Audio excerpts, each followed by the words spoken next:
আমি কখনোই ভুলবো না সেই দিন, যেই দিন তোমার জন্য কান্না করতে করতে আমার নিঃশ্বাসটাও বন্ধ হয়ে যাচ্ছিল।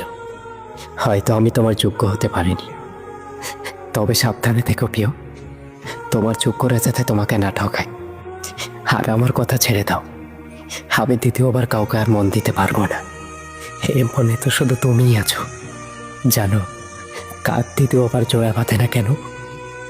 কারণ কাকই একমাত্র পানি যে কিনা সঙ্গে হারানো সব কাটিয়ে উঠতে পারে না, এবং সেই সাথে কাকে এটাও জানে দ্বিতীয়বার সে আসে, সে আর ভালোবাসে না, সে শুধু বিপদে পড়ে আসে। তখন সব কিছু থাকলেও আর ভালোবাসা থাকে না। বুঝলে প্রিয়, আমার ভালোবাসা একটাই, আর সেটা হলে তুমি। দেখলে মায়াবতী, পরিস্থিতিটা কেমনভাবে বদলে গেল। তুমি আমাকে বলতে আমার নাকি এত রাগ যে কখন আমি তোমাকে ছেড়ে চলে যাব। কিন্তু কি জানো, আমার রাগের পিছনে অভিমানটা করার কারণটা আমি তোমাকে কখনো বোঝাতেই পারিনি, যে আমি কেন রাগ করি।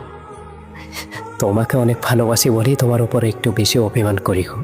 কিন্তু আমি যখন তোমাকে বলতাম হয়তো তুমি কোনোদিন একদিন আমাকে ছেড়ে চলে যাবে, হয়তো আমার সাথে থাকতে থাকতে তুমি একদিন বিরক্তি হয়ে যাবে, তখন তুমি না আমার হাত ধরে কাঁদতে কাঁদতে বলতে তুমি আমাকে ছেড়ে কোনোদিনও যাবে না।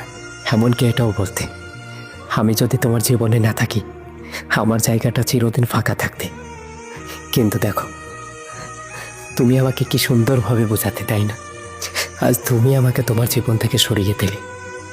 আজ আজ দেখো, মাত্র কয়েক মাস হয়েছে আমাদের সম্পর্কটা ভাঙা, আর এই কয়েক মাসে শুধু আমি একা থেকে গেছি, আর তুমি অন্য কারোর সাথে তোমার জীবনটা সাজিয়ে নিয়েছো। জানো, আমি এখন পাথর হয়ে গেছি।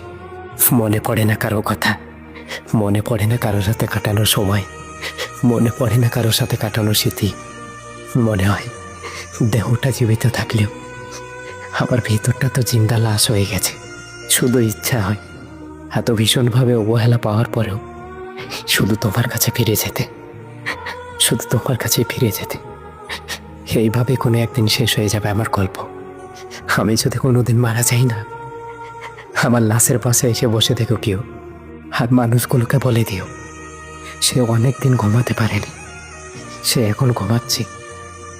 প্লিজ তাকে কেউ ডিস্টার্ব করো না।